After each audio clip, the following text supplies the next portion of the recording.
everybody! I'm back, reading from The Dying God and Other Stories.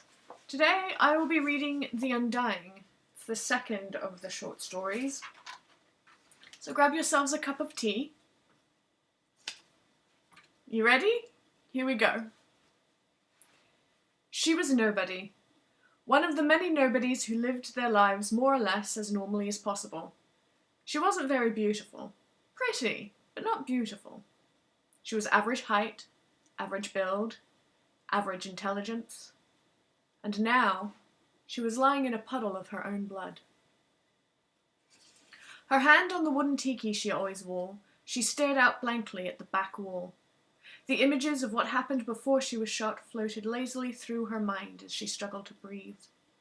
A small smile touched her lips as she felt hands touch her shoulders and heard a familiar voice. "Beth! Beth! Oh gods, Beth!"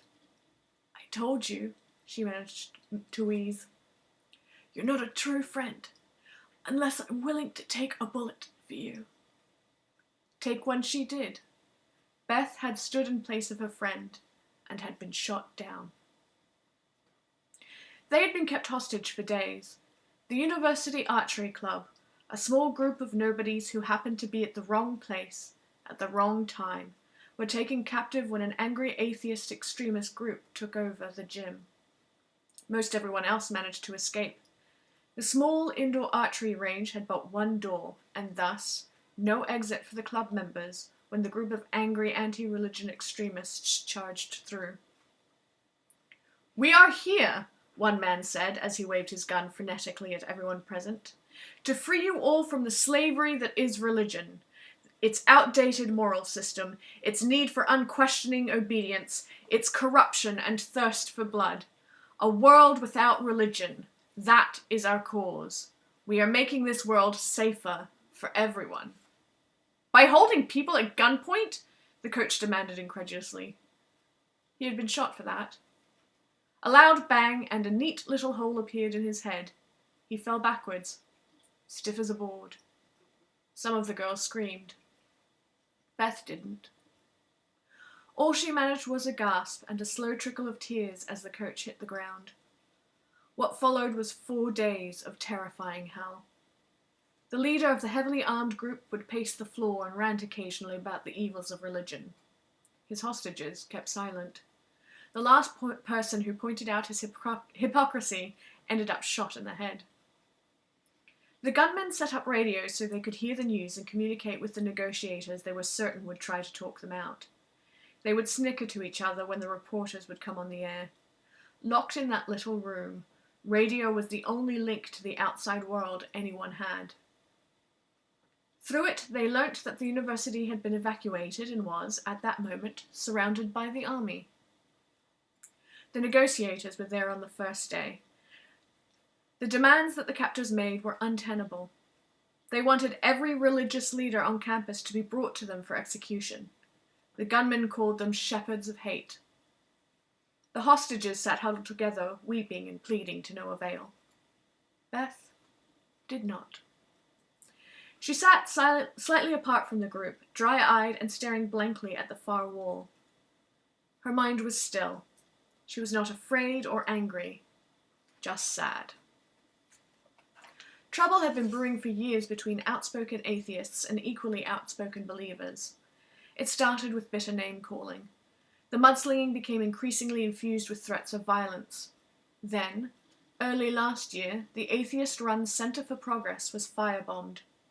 In retaliation, they firebombed religious buildings of all kinds. Mosques, churches, monasteries. Nothing was spared. It became an ideological war of epic proportions. Extremists at both ends engaged in terrible acts of violence. Lynch mobs were common. Atheists would point to the violence as evidence of the evil of religion, even though they were guilty of exactly the same evil. More moderate people from both sides of the debate would get together to try and create peace, recognizing that hate, no matter the ideology behind it, was the ultimate evil. The extremists, however, remained criminally self-righteous, and they fought each other blindly. Now the battle had spilled over into the archery club. On the fourth day of negotiations, the gunmen set their ultimatum. Either the religious leaders were brought forward, or they would shoot one of their hostages. For every day that passed with their demands unmet, they would shoot another hostage. The first hostage they chose was Beth's friend Lao. Lao was a quiet, gentle boy from Canton province in China. He had come to study thermodynamics, got involved in the archery club, and found a kindred spirit in Beth. They quickly became good friends. It was a rare thing for Beth. She had not had things easy in life, and her kind nature had been abused far too often for her to dare let anyone close. Beth was often accused of being cold by those who had met her. Except Lao. Lao was the one person beside her mother that Beth trusted at all, and was thus showered with all the warmth and affection that was a part of Beth's true nature. They were not lovers. All the same, Beth's love was strong. She would have done anything for Lao. And so she did. When he was selected and pushed in front of the targets that hung at the far end of the room, it was Beth who fought the hardest to drag him back. When that did not work, she escaped the grasp of the armed men who held her fast and pushed Lao away from the target. He fell forward on his knees. "If you want to shoot someone," Beth yelled hotly, "shoot me!" "No!" Lao shouted. He rose to his feet and went to her. "Beth, what the hell are you doing?" "I'm saving your life," Beth hissed back. "You can't," Lao whispered. "You can't let them shoot you." "I can't let them shoot you." "Beth," Lao choked. He pulled her close in a tight embrace. "You have to let me go, Lao," Beth whispered. "No. Lao, they'll shoot both of us. Let them." "No, Lao. I won't let them kill you," Lao whispered fiercely. "Let me go." "No." Lao was crying now, crushing Beth in a tight embrace. "Lao, no." Beth pressed her knuckles into the pressure point in Lao's armpit. It was not hard enough to kill him, but enough to render him unconscious for a few short minutes. Ironically, it was Lao who had showed it to Beth. Lao slumped to the ground, and Beth pushed him gently out of the way before standing upright again. She faced the executioner in silence. The leader of the militia and the executioner exchanged glances. "Done your lovers, Tiff?" the leader said with a sneer. Beth did not answer. She stood patiently in silence. "Is there anything you'd like to say?" The hostages all looked at Beth with wide eyes. Some were crying. Many in that small group had been training with her in the same room for 3 years, and not one, save Lao, knew her at all. Beth looked down at her unconscious friend, then back up at the executioner. She looked him directly in the eyes. "I forgive you." No one but Beth noticed the slight hesitation. Nevertheless, the masked man pulled the trigger on the rifle he had trained on Beth. It was not a clean shot. It struck on her right side, piercing her lung. Someone screamed. "Did you hear that?" the leader of the militia crowed into his walkie-talkie. "How many innocent lives do you think these so-called holy men are worth?" Now Beth was lying on her side, the pool of blood spreading beneath her, and her lungs being slowly crushed by the escaping air. "You're not my friend, unless I take a bullet for you," Beth murmured. "No, Beth!" Lao cried. He rolled her over and lifted her head into his arms. Tears from Lao's eyes fell onto Beth's face. "Don't cry," Beth soothed. She reached up and stroked Lao's face. "You're not dead," Lao said. "So don't you go talking like you are. Any minute now the army will storm in and you'll be saved. Just keep breathing, Beth. Keep breathing." Beth smiled and stopped breathing. Lao sobbed quietly, pulling Beth close and rocking himself back and forth. He was violently torn from Beth's body as 2 of the militiamen hauled him away. Though he fought, grief made him weak, and he was soon in the arms of his fellow archers. The militiamen dragged Beth's body to the other side of the range, leaving a bloody streak in their wake. They laid her flat and covered her over with a black tarp, then sat and ate their evening meal. "Hello, Bethany." a deep, masculine voice said from somewhere in the cavernous dark where she now lay. Welcome home. Home? Home. I don't understand. Who are you? Where are you? Open your eyes, Bethany. It was with some surprise that Beth understood her eyes were closed. She opened them and found herself in a room, on a bed, with a fire cracking heartily in a nearby fireplace. There was nothing burning there, just the fire itself. Bethany sat up and looked around her. Sitting on plush chairs beside the fire was a tall man with dark hair and darker eyes. Beside him sat a woman with long waves of golden hair and pale blue eyes. We are the Lord and Lady Light, the woman said. We are the Undying. Bethany blinked. Lord Dark rose to his feet. He was quite tall. You have made a sacrifice few others would, Bethany, he said in his deep voice. For it, you have earned a place amongst us. You, like we, are the Undying. What does it mean, to be one of the Undying? It means your soul is eternal, Lady Light replied, and free now from corporeal form, you can move mountains. Move mountains. Yes. Bethany frowned, then her eyes widened. Lao! Go, child, Lord Dark said with a smile. Save your friends. We will wait for you.